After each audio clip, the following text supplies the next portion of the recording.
I'm trying to design a REPL, a read eval print loop. The process is iterative. The first cut is not correct, and I continue making changes.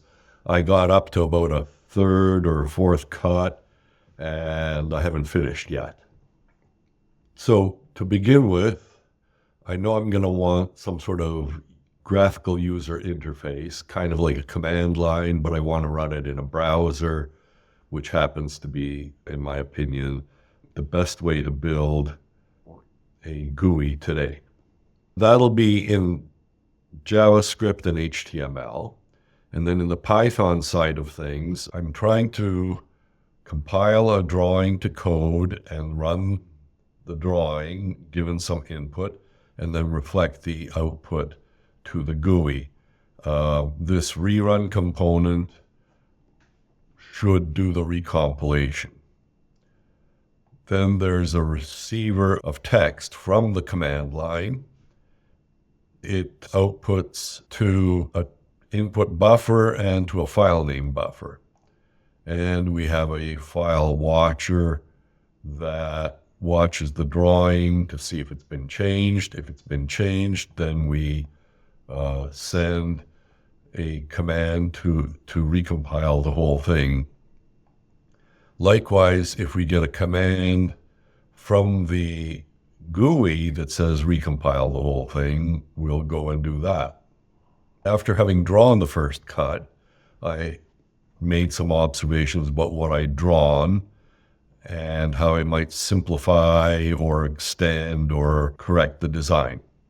So number one, I noticed that this chunk of stuff here could just be abstracted down to another layer to make the diagram less busy and more communicative to other human readers of this stuff. The machines don't care if there's lots of stuff on a diagram, but human readers do care, and they want to get an idea of what's going on and then dig down into the parts they want. Another thing is we're running asynchronously. Therefore, we need to guarantee order of certain events. We need to guarantee that the updates come before the refresh. That's what I've said here. I tried a second cut. I pushed some of the complication down to another layer, and I added an ordering component of some kind.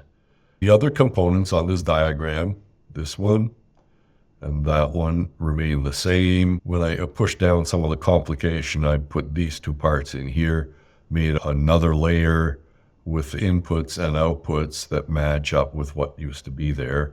And same with the ordering stuff. I used a built-in part called 1 then 2. It guarantees that whatever messages come in on 1 and 2, in whatever order they come in on, they always leave in the order 1 first, then 2. And if you cascade these things, you can get more than 2. So the way you have cascaded these things is 1 comes in, 1 goes out. 2 comes in, 2 gets pushed to here, and makes sure that the update input comes before the refresh input. It turns out that for further levels of the design, this part goes away. I have comments about the ordering component itself. There are various bends on this diagram. Can we get rid of them and redraw it so that it's a little bit more clear?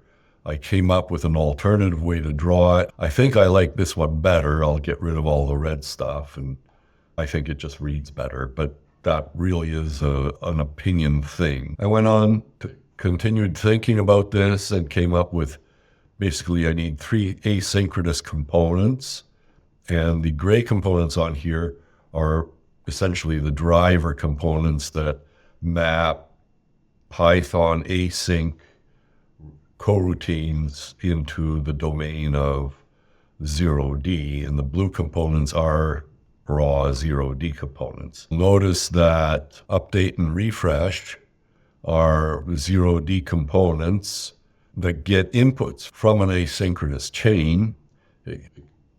Something comes in from the browser, we decode it, and then it gets pushed into 2 different places.